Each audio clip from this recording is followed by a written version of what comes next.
ने से उठा करके और लोरी गा करके ऊपर उछाल रही थी। कई लोग होते हैं छोटे बच्चे जब होते हैं तो ऊपर की ओर उछाल देते हैं, उछाल करके खिलाते हैं कि लाला रोवे ना। यशोदा मैया भी गीत गा रही कन्हैया के, उछाल करके ऊपर की ओर उछालती जा रही। लाला फिर उछलता, फिर देखता नीचे, फिर इस मैया की गोद में आ जाता। लाला ने देखा कि मामा जी ने बढ़िया हवाई जहाज भेज दिया, एरोप्लेन व्यवस्था कर दी है मामा जी ने। मैया शायद हमें और ऊपर तक नहीं उछाल पा रही हैं, अभी तो मुझे आगे चल करके और लीलाएं करनी है ब्रजमंडल में। एक से एक बड़े दैत्यों को मारना है, फिर यमुना पुलिन पे जाना है, फिर कालिया नाग को नाचना है, तमाम लीलाएं बाकी हैं, उनको भी करना है। तो हो सकता है कि मैया भी इतना हमें दिखा नहीं पा रहे हैं, इतना नहीं उछाल पा रहे हैं। तो हमारी मामा जी है मथुरापुरी के कंस, उन्होंने एक बढ़िया ओड़न खटोला भेज दिया, हवाई जहाज, एरोप्लेन भेज दिया बैठने के लिए। हो सकता है कि इसमें बैठ करके हम पूरा ब्रज प्रदेश घूम ले। तुरंत उसमें बैठे कन्हैया, मैया ने उछाला और कन्हैया एरोप्लेन में बैठ गए। एरोप्लेन कौन था? तृणावर्त नाम का दैत्य था, राक्षस।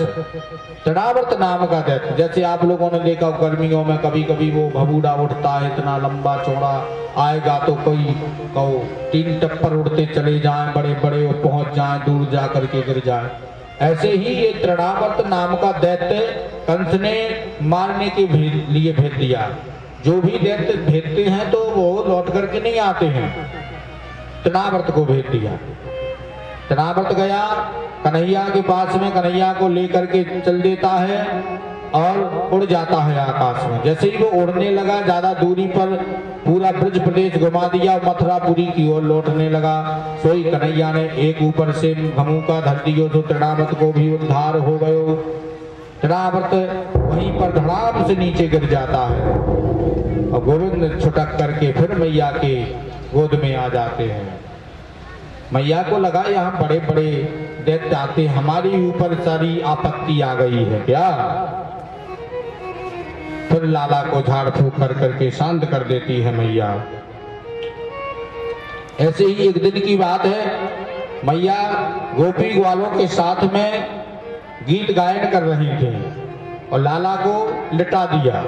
लाला लेटे लेटे देख रहा मेरे नाम के गीत हो रहे और मुझे यहाँ पर लिटा दिया। तो लाला पाले में लेटे लेटे रोने लगे और जब रोते रोते काफी देर हो गया तो किसी ने नहीं सुना। और जो गाड़ी से पालना टंगा हुआ था, गाड़ी मतलब जो बैलगाड़ी थी उससे पालना टंगा हुआ था, उसी में से एक पैर लगाया लाला ने तो गाड़ी उड़ती हुई आकाश में चली गई। इसको कहते हैं सकट भंजन। सकट भंजन लाला ने कर दिया। गाड़ी आकर के नीचे धड़ाम से गिरी, आवाज हुई, मैया डर गई, ये क्या हो गया? लगता है फिर कोई दैत्य आ गया है। हमारे ही घर में पूरी अलाय बलाय दुनिया की आती चली जा रही है, क्या करें? नंद बाबा आ जाते हैं, बैठते मैया से कहते हैं तुम चिंता मत करो, कुछ ना कुछ भगवान व्यवस्था जरूर बनाएंगे समय आने पर। और धीरे धीरे समय बढ़ता गया। अब एक दिन इधर वसुदेव जी को लगा कि हमारे यहाँ पर जो गर्गाचार्य जी महाराज रहते हैं इनको भेज करके इतने दिन हो गए, जाने नंद बाबा ने आनंद के उत्सव में नामकरण बालकों का कराया होगा कि नहीं कराया होगा। नामकरण संस्कार के लिए गर्गाचार्य मुनि के पास जाते हैं, उनको गर्गाचार्य जी को भेज देते हैं कि तुम जाओ और नंद भवन में जाकर के वहां हमारे बालकों का नामकरण संस्कार कराया। गर्गाचार्य जी महाराज चल देते हैं, पहुंच जाते हैं नंद भवन के द्वारे पर। पहुंच करके नंद बाबा ने जैसे ही देखा, अरे मेरे दरवाजे पर विप्र देवता आए हैं, तो प्रणाम दंडवत किया, अंदर ले गए, बाबा को बैठाला, जलपान कराया। अरे गर्गाचार्य जी बोले, महाराज नंद बाबा तुमने अपने बालकों का नामकरण कराया कि नहीं कराया?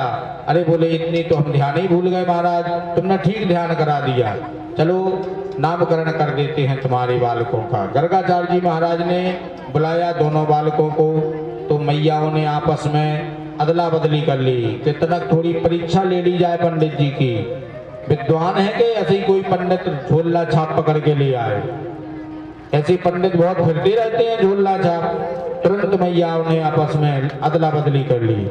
यशोदा मैया ने ले लिया रोहिणी मैया का लाला, रोहिणी मैया ने ले लिया यशोदा मैया का लाला, और दोनों आपस में चली आ रही, बतियाती चली आ रही। देखते हैं ये पक्का ब्राह्मण होगा तो बता देगा, विद्वान होगा तो बता देगा, थोड़ी परीक्षा ले ली जावे।